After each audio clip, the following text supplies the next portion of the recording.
Hey guys, so this is episode 2 of the Local Music Podcast.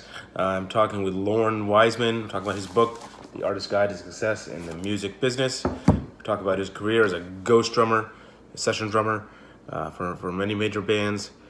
And we talk about music marketing, cover lots of stuff in his book, and just have a good chat.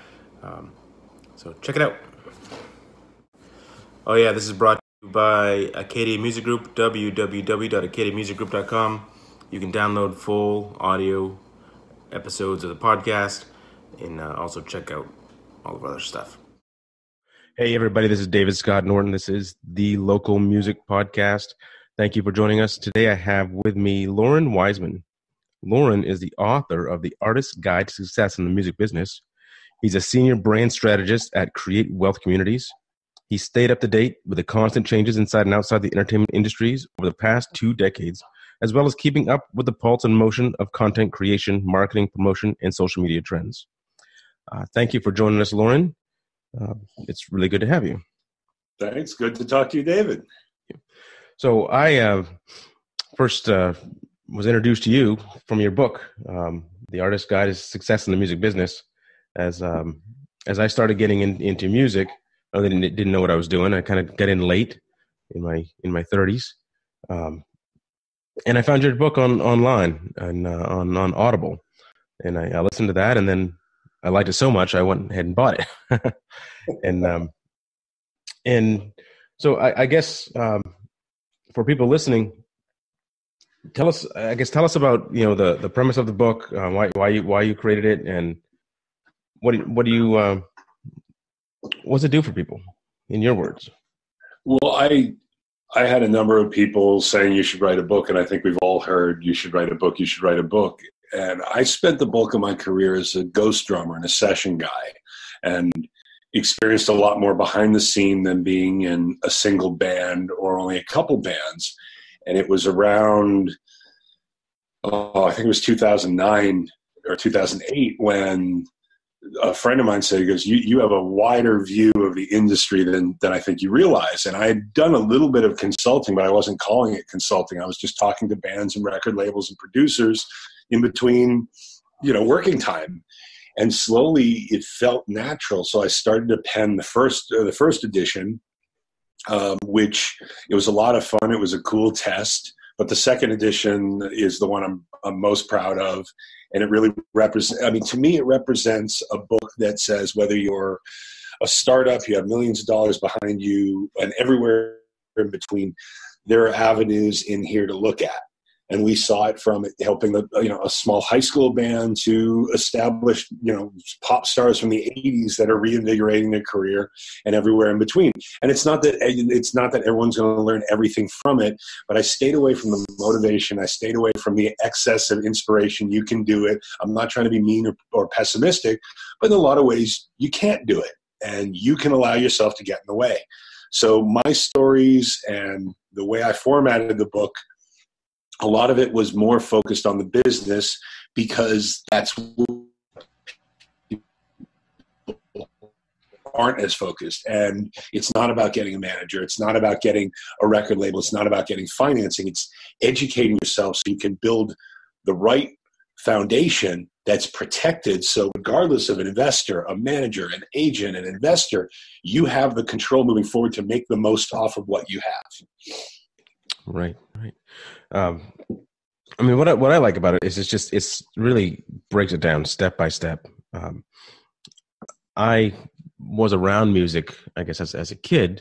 My dad played music. My brother played music in local bands. But as far as the industry, what are the mechanics of putting a band together, putting a show together, I had no idea. I was just wing it. And I noticed that this lays it out step by step. If from the smallest venue to the largest, if you want to go play someplace, you have charts, you have information on how to set up your structure.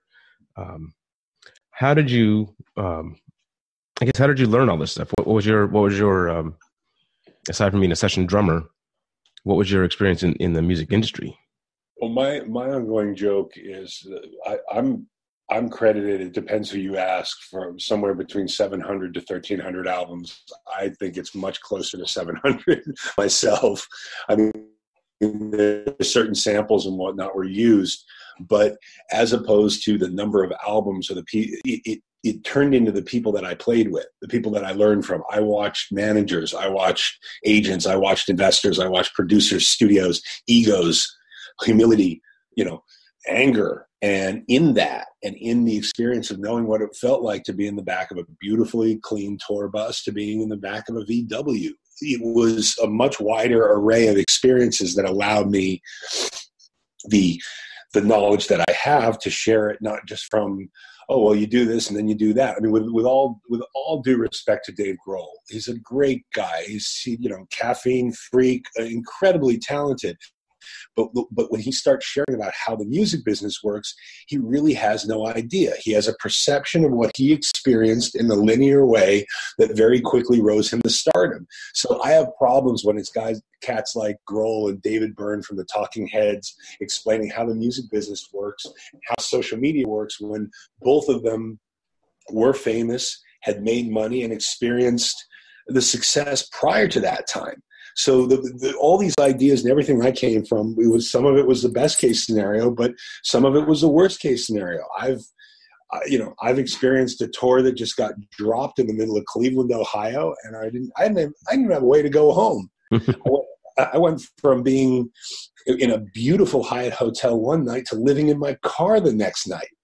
I mean, it's more of the experience of what happened, how did this happen, how do I make it happen again, or how do I make sure this never happens again, and then seeing, again, it's the ego, it's the pulse, it's more the personalities. I even what I do ending now somewhat outside of music, it's more from my experience in learning from some success thing. Oh, this album went platinum. Okay, well, oftentimes we can look at that. We can see where the marketing money went. We can see where the story went. We can see how the brand did to get it there. It wasn't necessarily the music. And I don't want people to take away from that. It's like, play your music, understand the heart of it, but learn the business of it to get that music into as many places as possible to allow you to make more. It's not selling out. It's buying in to protecting yourself and creating the most revenues possible so you can make more and more music and not feel the stress of a day job. I mean, success does not have to mean a Grammy. Right. So where was this? Where did you start, being a session drummer, and what city was that in? I started, I'm from Massachusetts originally. I went out to Berklee College of Music and ended up dropping out. The old joke is, if you drop out of Berklee, you'll become a musician. If you graduate, you'll be a professor. I had started to do sessions up and down New England, and then I went out to Syracuse, and then I started going down to Hartford, New York City. I met a producer who told me, he goes, "You're tall, hairy, and scary. You're never going to be a rock star. But if you want to play with some of them, let me explain something." And he simply started explaining to me how Ringo Starr wasn't the drummer on all the Beatles stuff. And I, at the time I was 18, I was shocked. And then he said, "This is what a non-disclosure agreement is. This is a confidentiality agreement. You seem like you have a level head. If I can bring you in here and you can perform and you can play and you not tell anyone that you did, you can do very well in this industry." And so I signed my first NDA and confidentiality agreement.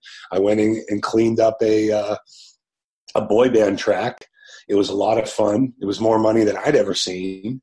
And I began to get the word that I could keep my mouth shut. I could get the work done. And that's where my career started in session. I wasn't pretty enough to be a rock star. So I guess on NDA kind of brings up a good point. The last guest I had talked about an NDA. He was a DJ, and he had signed a non-compete. They thrust in front of him. After he got the job, and told him he couldn't play anywhere. He couldn't be a DJ anywhere for 6 years or something crazy like that. What is your advice for people on reviewing an NDA? Seeing what the terms are, giving it any type of pushback on what the terms are. What would you? What's your experience with that? I guess. Well, my Create Wealth Communities NDA is 7 pages. I mean, when I send that to people, an NDA, the best thing to do is read through it very clearly. If there's anything that you don't understand, look it up online. We have a problem right now in this society where people will sign a contract and then say, "Oh, well, this is unfair." Right. Now, sometimes an NDA has a confidentiality clause. Sometimes an NDA has a non-compete clause. It again becomes intention versus perception. The most successful musicians today can look at the viewpoint from the art and then go to the right side of the capitalism. The left and right side brains that are working simultaneously allow for better success. So if I was a hotel and I was going to hire a certain DJ, and I was going to put a whole bunch of money into this DJ and help them with a set and help them with their brand and their advertising and make them a cornerstone of a given room 3, 4, whatever nights a week. I would absolutely set them up with a non-compete, and that they could X number of miles out, they can do performances, but I want to protect my business, and that's fair. Now, as a DJ, if that's not enough money, or if you need to do something more local, then it's either renegotiating a non-compete clause or not doing it. We have to look a little deeper. You hear all this excitement. I want to do this. I want to do that. I'll just do that. Just sign this. A lot of these people that come up saying my record contract's unfair. Maybe it is, but you agreed to it. One of the first mistakes I made, one of the first recording contracts I signed, there was cash in front of me. And my father was a lawyer. I didn't take it back to him. And so when I found out that I had certain non-compete issues, when I found out I had certain money issues, when I found out I actually had to use another name for a while in the studio, that was all my doing and doing my own due diligence. Artists today, from the non-disclosure to the non-compete to the confidentiality, they have to take responsibility. And if there's something that just seems a little unclear, look it up online or contact. Right. It seems to me that a lot of people will I'm sorry. It seems to me like a lot of people will sign these agreements because they don't have another choice, because they need the money. They're so focused on getting the gig or getting the job that they'll sign away anything. And I guess what I found is, you got to get yourself in order first. And a lot of people, especially I think young people, focusing on themselves, getting yourself on a solid footing, may mean having a job first and having yourself stable, and then going out and getting yourself in a position where you're getting offers from companies. It's very true. It's unfortunate that that they don't have that wider scope, and that was one of the reasons. That was another part of the reason that I wrote the book, and it still does sell. The book's 5 years old, but it still has its place in the industry today. It's the same stuff. The same concepts, from connections to learning your craft to looking at contracts. It does feel like, okay, I need this so bad. But it's breathing for 2 seconds and going, okay, here's the amount of money that's going to take you through the next 3 months, 6 months. Now, how tied in are you that you will, in a sense, destroy an entire career because, right now you got to drink a little water. You get to get a little bit of money. It was the same thing. We used to stay in these really nice hotels. We had a road manager that would say, look, I can book you guys Red Roof Inn. I can book you guys, Motel 6. I can book you these. And we're like, why do we want to stay there? And he would show us the numbers. He would scratch it out on the back of a piece of music paper. He goes, okay, we have the money for you to stay in the Hyatt. Here's a Hyatt room. Here's room service. Here's this, here's this, here's this. Here's the interest that's going to accrue on that. Here's what has to be paid back to the label. Then you'll see profits from touring. Or we can stay at a Motel 6. We can run through choice hotels. We can look at opportunities where we can find cities where we might know people, where you can crash on couches, and you're sooner to profit. I've watched bands go overseas, make $500,000 in revenue, which if it was a well put together deal, they all could have walked with, 60 after taxes. Like a 4-person band could have walked with $60,000. That's better than some people do in a year. But they had signed away so much, took so many advances, spent so much. They each got off the tour. They went home. They each had $3,000. They all were bankrupt after a successful tour. Right. So, that's I guess for the bigger, the touring artists, it seems as a local musician, you could do just as well. Making $3,000 as a local musician seems like it's not unachievable. What in your book, or what advice would you give to people who are, who don't want to go on those tours, who just want to participate in the local music scene? How do they approach that? What does your book have for them? The local music scene it's a beautiful thing, and it's a sustainable thing. And again, it asks you, what is success to you? I know some people that view success as $55,000 a year, dental, life, and medical insurance. And if they have that, to them, that's the kind of lifestyle that they want to live. Now, we can't view a success as Grammy, as millions. And from a local standpoint, it's making a plan of going, okay, I want to play this range of places. I only want to travel this far every few months. In the meantime, I'm going to license songs. I mean, the local musicians that get involved with their local news networks, that get involved with their local advertising agencies, their local marketing agencies, and saying, hey, I'll pen, write, or even record and produce this lawyer's commercial, this restaurant commercial. Hey, everybody with a break, can I create you a theme song for a bar? Can I give you, it comes down to the creativity. It's not just walking in somewhere and going, well, I'm a musician.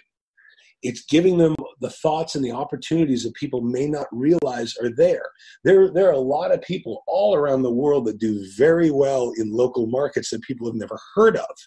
And they specifically say, okay, I'm going to do licensing. I'm going to do publishing. I'm going to help ad firms, marketing firms, branding firms with local business jingles or ads.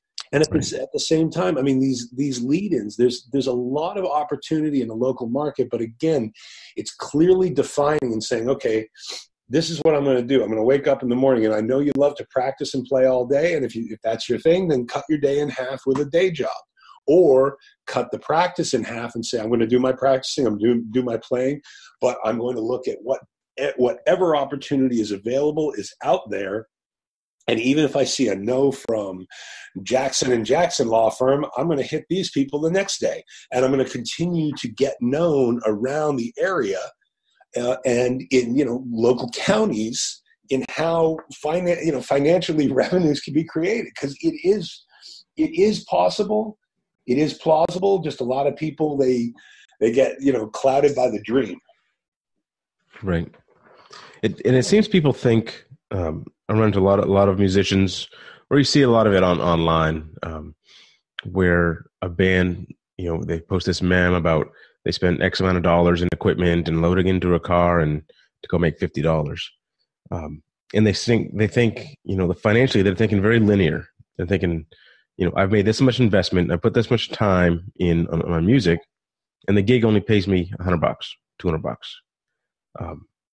And it seems like you can be successful, more successful in the local music industry if you branch out, if you take your every opportunity. Well, it's asking questions. I mean, the passiveness in the average artist that says, well, I'm going to go to this club or this venue or this restaurant, and man, they're only paying me X.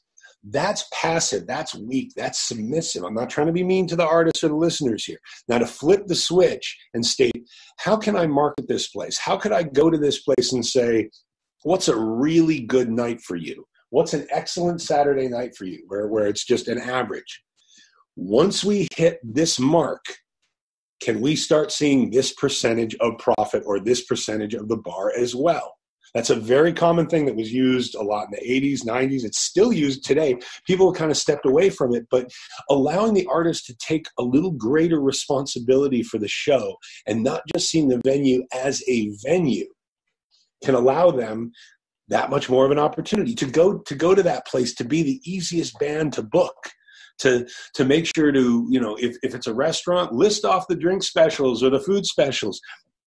Be that person. This comes to the intention versus perception and the two sides of it, where you, in a sense, are representing and working alongside that venue, and that venue wants to make you happier than the 99% of musicians that just come in there, grandstand around thinking they're, greatest gift to music, and are rarely invited back, if ever. And yeah, you know what? You're going to make your $50. That's all you're going to see. I can look at an album and say, well, this was a priceless amount of my time, or I gave all of my heart to that. But our viewed value is different when we stand out there and we look at the value for anybody else in any of these businesses. And it's not reducing the art. It's connecting the art to business. And the people that do that, from the smallest venues to the largest, they see more opportunities and they make a lot more money.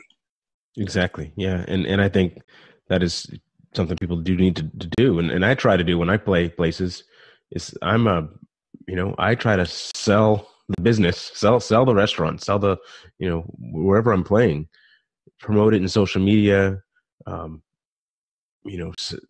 be a marketing agent for the venue. And I think a lot of people kind of flip that around. They think that the venue should be marketing the band. Well, yeah, no, but see, that's the thing. Why should and that's where we don't think in the mindset. Okay, I have an established venue.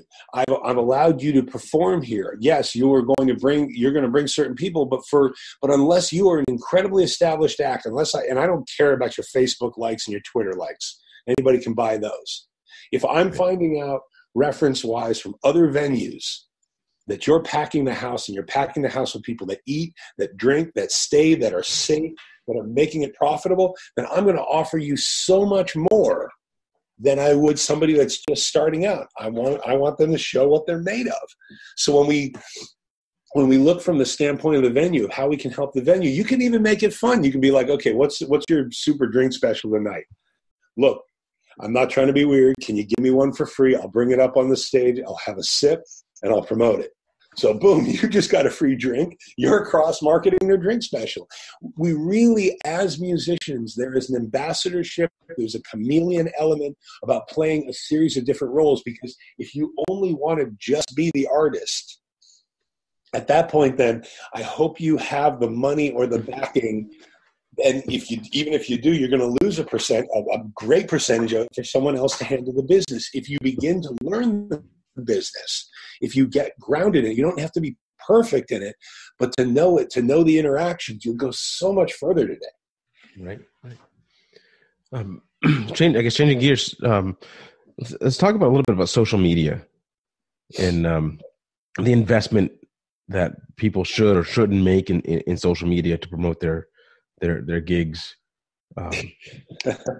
I have mixed feelings on how useful it is. What is your take on it? So social media is another one of those things. We have to look at intention versus perception, and then we have to look at the subjective versus the objective. A lot of people take social media from a subjective place, an opinionated place. Twitter is this. No, you feel Twitter is that. YouTube isn't this. No, you feel that. Social media is an immense, credible catalyst that, when used properly, can allow you the limited amount of time to create the right kind of content to get out there. Now, most people are not using it properly. And yeah, the book is 5 years old, but the same, and while some of the algorithms have changed, while new sites have come, the same concept on the algorithm and the use of the psychological marketing in your content, it stands the same. You have to think about your three audiences. First off, the people that love you the most. Second off, the people that have no clue who you are. And third off, the people that are on the edge. Now, the problem is 99%, I would easily go 99%, not being sarcastic. They are marketing solely to the people who don't know who they are. They're constantly pushing, and they disrespect the audience that loves them. So why should I stay engaged with you if you're constantly promoting new things? Now, there's another group that's just, they make themselves out larger than life, bigger than, oh, check this link out. I'm really excited to announce. I mean, all the phrases that just automatically turn people off. People are posting on social media as if their audience or their potential audience has no other musicians on it, has no other followers on it. We need to realize when we post, regardless of your business, imagine 1,000 other posts showing up in the feed of the person you want to reach. And when you keep that in your mind, you begin to realize, wow, I sound so much like everyone else. We switch, when you flip the script, for lack of a better word, and you begin to think about how can I engage to share vicariously, to connect with someone, to continue to engage the person that's already bought the album as I introduce the album or a song or a show to somebody else. Not these people playing here, playing here, playing here, playing here. I don't care. Give me a post about your influences. Give me a post about your inspirations. Take me to places. Tell me about a venue. Not just, I'd rather see an opening where it's, okay, hey, we're playing this place in Salem, Massachusetts, right around the corner used to be a witch's graveyard. And here's a link to this, and you can visit the graveyard anytime, or you can visit this venue on, Friday, March 7th. We'll be there. That is an enduring, engaging post. That's a post that sits there. It works for today, it works for tomorrow, it works for next week, next month, next year. If only about gigs and releases are inside the moment, then they only work for the moment. One of the biggest things I still do, and it's with all businesses, not just music, I roll down their Twitter feeds. And I'm like, when am I going to get down to knowing something about you which would make me want to follow you? All I see is crap. I see. That's cool. I guess on another topic, when do you say anything about merchandise in your book? I can't remember. Yes. Merchandising. I think there's a whole section on it, right? Yep. When, as a local musician, when should I, what's the trigger or what's the gauge for getting into merchandising? Because I see there's a lot of people selling things to a lot of musicians. Oh yeah. There's websites that say they're going to promote your music. They're going to make you famous. There's people who want to, create all kinds of gear for you. And when's the right time to get into merchandising? Anytime. It's really the question is more so what is the budget that you want to do? Everybody has t-shirts. Everybody has hats. Anybody can use stickers. It's making a little bit more of a strategic plan with the budget that you have. You can also, funny one-off items, you can create something, and if there's an interest, you can pre-sell them. If I open up one of those accounts and it's my logo that can fit on a dozen different things, I've given up so many opportunities. Now, if I turn around and say, okay, month of April's coming up, and we're in April, and right now we're selling these coffee mugs. It's just, and something that's more than just a coffee mug. Maybe you take a piece of merchandise, you put a QR code or a download code underneath it so that they can only get a song or a video or some of your music or a pre-production track if they buy that coffee cup and they can't get it anywhere else.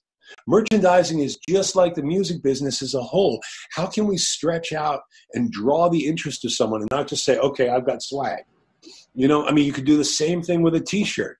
This t-shirt represents a song I have called Sweatin' to the Oldies or whatever you want to say. And it's only available in May. It's going to have this download code right by where the t-shirt size is. If you're interested, this is where you can get it. Pulling things up and down, testing the different swag elements can be a lot stronger. Yes, you can buy 2,000 shirts for really cheap, but how many band houses have you been in where there are those boxes of shirts in the back of the rehearsal room that never sold? Right. For the money that you have, allocating it wisely, auditing yourself, going where should we put what's coming up, what's a holiday, what's something we could play with. Maybe it's 4 months out of Christmas, and you do a Christmas tree decoration, a little ball or something, and it's got your name on it. See what the interest is, but test the waters before investing. And for all these people that say, I can give you a website, I can give you this, I can give you branding, I can give you marketing, I can give you Twitter followers, go look to a cross-section of everything that they claim they can do. I did this for this person. That's amazing. But will it work for me? When people used to come to me and say, can you produce an album? I want it to sound like this album you produced. All right. Do you have the budget? What do you mean? You're a producer. Well, what I produced there, we had 3 months in the studio. We had all this extra time. You're telling me you have less than 1/10 of what I had. I can't deliver that. And that is the new scam inside of music. You have a lot of people that have had linear or partial successes in places in the past. Now they're promising, well, I'll manage you. Well, I'll teach you this. Well, I'll show you that. They're not sharing true, authentic, authoritative information. And in the same way for merchandise and everything else, if somebody says they can do something, someone says they can make something, find out, do your due diligence, do your references, make sure that they did it for someone else, and they did it for someone else that was of your size band, your size reach, and your size budget. Cool. I guess on the same of promoting music and getting music out there, what is your feeling on CDs versus digital versus using like a CD baby or using a local CD printer? What is the relevance of CDs right now? Well, the relevance of CDs can be, again, exclusivity. If you have a certain track and it's available in all formats, then I don't need your CD. If there's certain songs or something special that's on a CD, then it can be worthwhile. It comes down to creating the offer that's going to be interesting. I don't use CDs anymore. I have a MacBook Pro that doesn't even have a CD drive in it. Right. And as they slowly started showing that CDs are, they're over time, they're not doing so hot. So I'm an iTunes guy. I'm an iHeart guy. That's what I do. Now, there are some people that love CDs. There are people that love vinyl. But as you go into investing in how you release your music, if you're going to do a CD, or maybe you're going to do a limited run of a CD, make that CD booklet something special. Make that a piece where it's like maybe someone's going to buy the CD to have it, but mainly for the booklet. Something that's just special there. You're going to do a short vinyl run. What's special on that vinyl that I can't get anywhere else? Give me the exclusivity to draw me to other products. Maybe you have certain stuff that's only on a thumb drive or a download card. I love those guys at Dropcards, dropcards.com. They can give you those little download cards. They can give you backstage pass laminate kind of things where you can turn over, get a code, and download music. It's all coming to the creativity of what you're going to grab. It's not giving away too much. And the same thing, YouTube. You can have your subscription video services against free videos that people can download. But if it's up everywhere and available everywhere, it makes the whole a lot harder to sell. Maybe there's certain songs or stuff that flies across every platform, but that one song that's only available on the CD is going to help to move the CD. That one song on the vinyl that someone can't get anywhere else. Bring in the wow factor. So how does that work? Like the YouTube subscription, I can have videos out there for public, and I can have videos for only certain people. Well, yeah, you can. That's one thing, but there's other streaming services or subscription services, or even like those Patreon and what are those subscription where people pay coffee or cough me. Mm-hmm. I'm blanking on it. The thing there is, if you have some kind of special video, the free one most of the time, send it to YouTube. Now there's one that's exclusive. Put it up on one of the ones where people have to subscribe and pay you a monthly charge to be involved with you. But the point I was making before is, don't have that one that somebody gets after a charge be available for people for free. People are smarter today. I don't need to subscribe to you unless I sense that there is an exclusivity, that I'm getting something that I can't get anywhere else. These bands have these streaming, these subscription service plans, but they're sharing the content everywhere. And that doesn't help say, well, why should I pay you to come over here where I can watch it over here and listen to it for free? Right. And I think that's when, like, one of the things that CD Baby offers is, we'll take your songs, we'll put them everywhere, and we'll give you a CD, and we'll put it out to YouTube.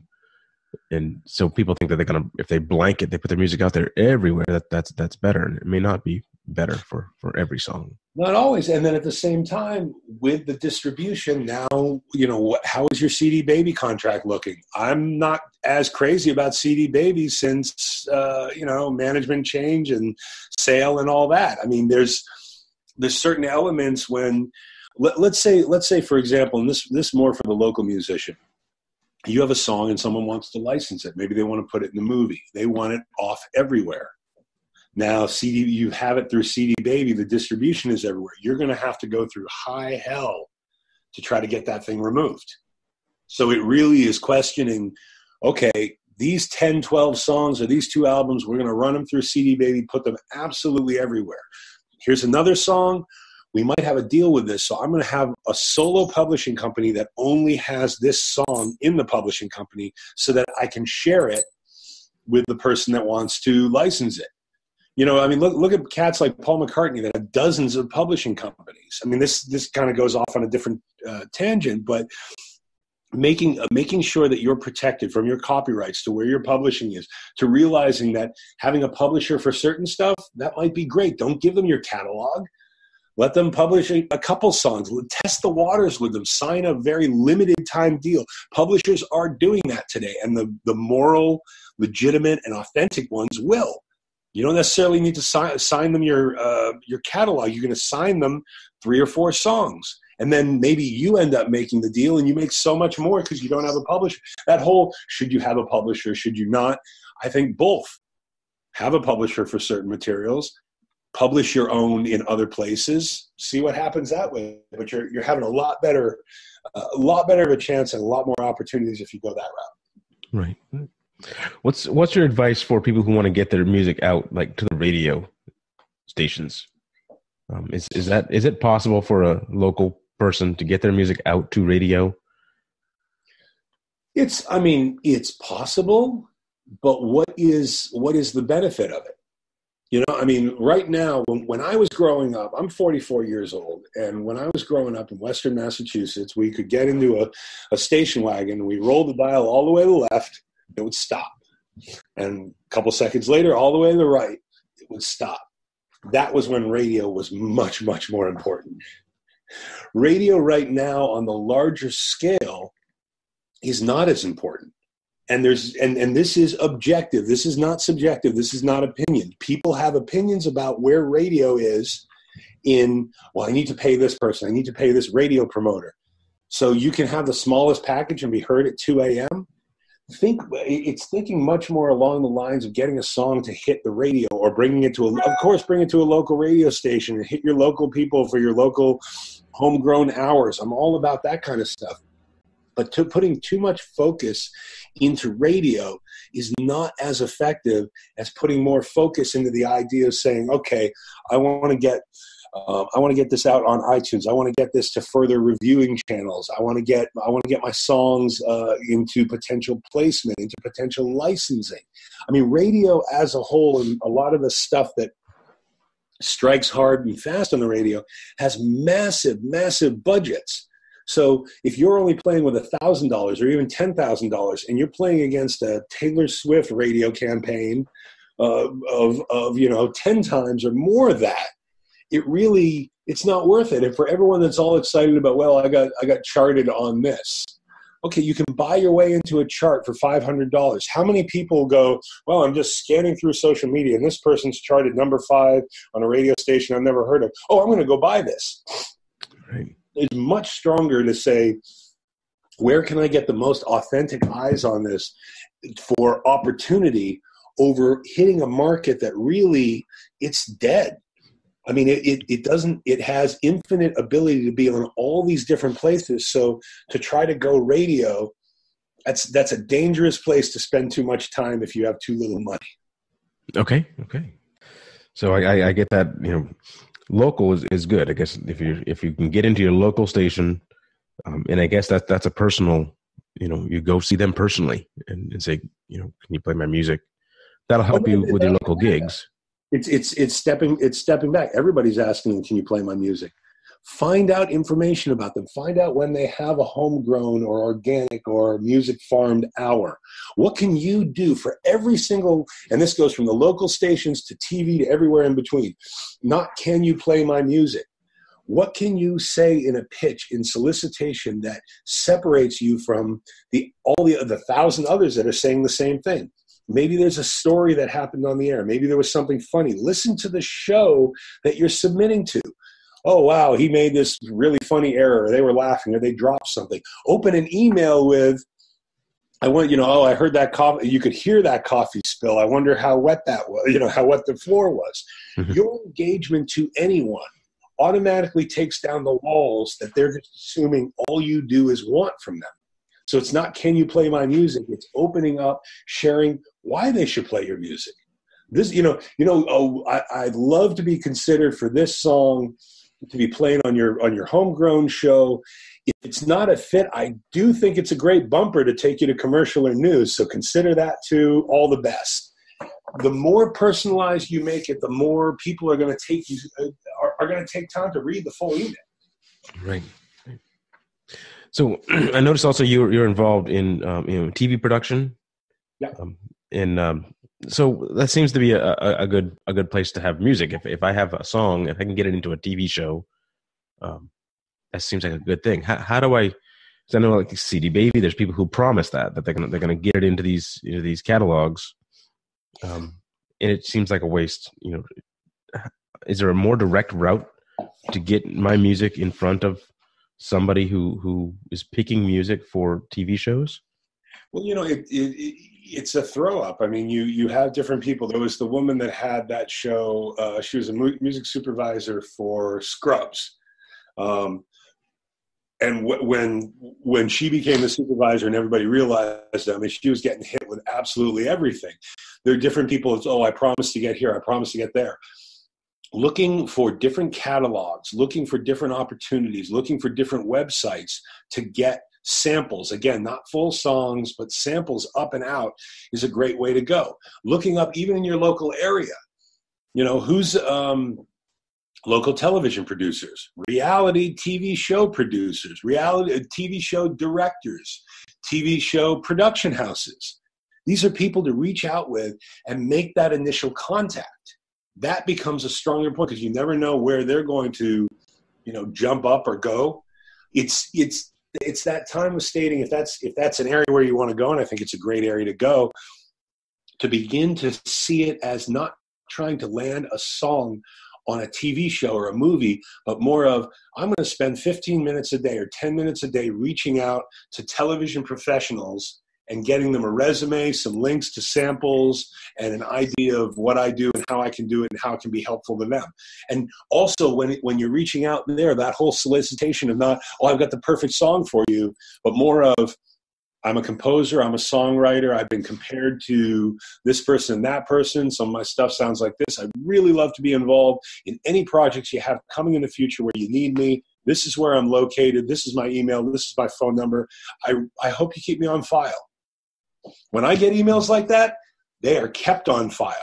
When I get the email from someone that's just, I got the perfect song for this project that you're working on. One off, you don't know exactly what I'm working on. Second off, you're telling me how to feel, what to feel, which is, over the top.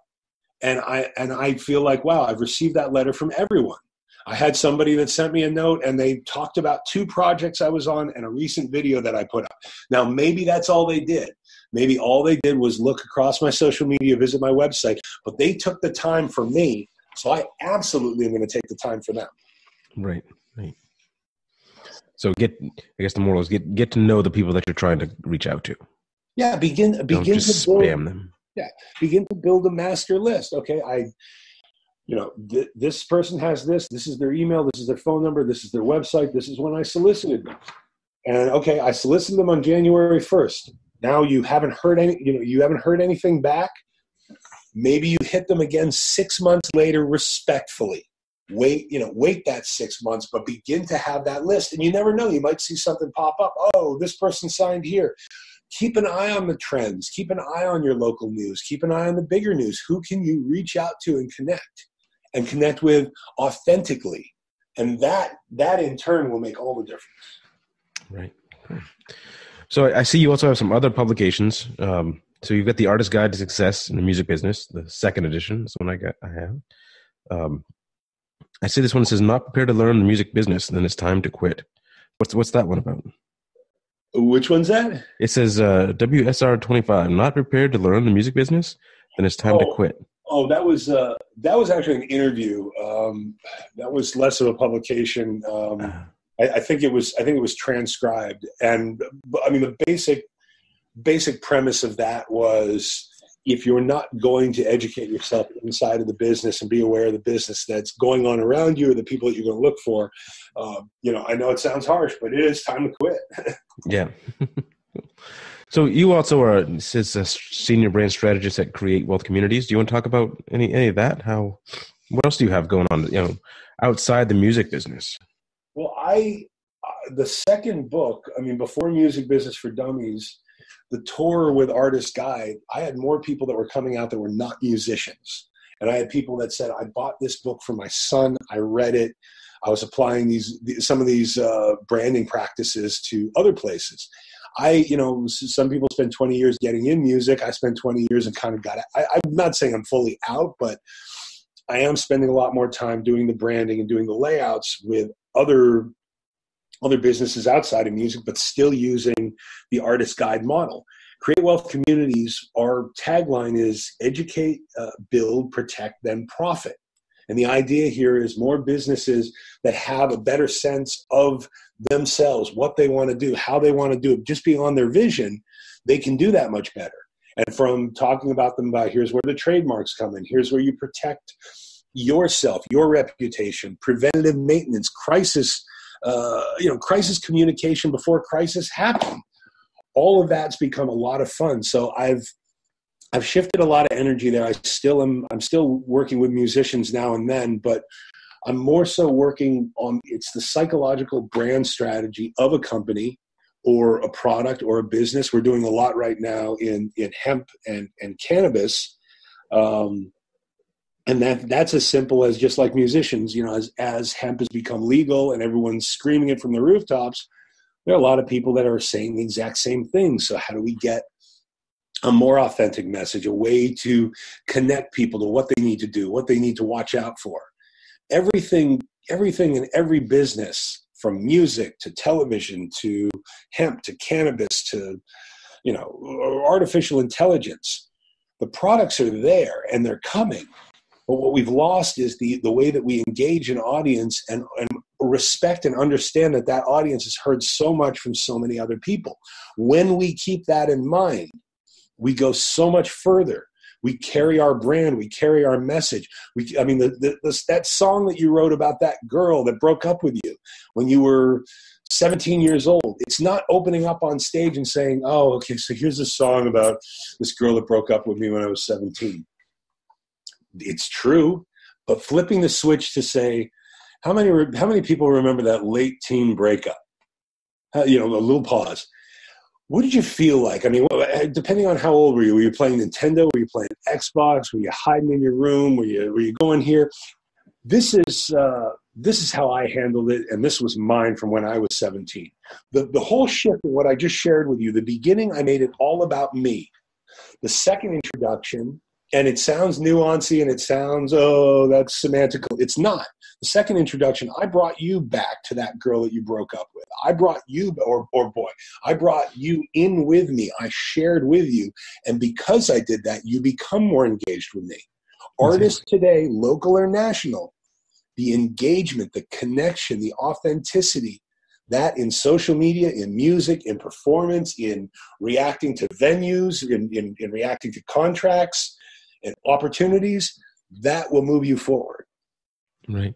Just those two introductions you just did, like the first one, I just wanted to roll my eyes and say, oh, God, another one of these songs. And, you know, and then the second one is like, hey, wait a minute, I want to listen to this and I may want to buy that song. It's just more engaging. Yeah. You know, and those funny stories that come in between, you know, you sit there and talk about, and then that becomes a social media thing.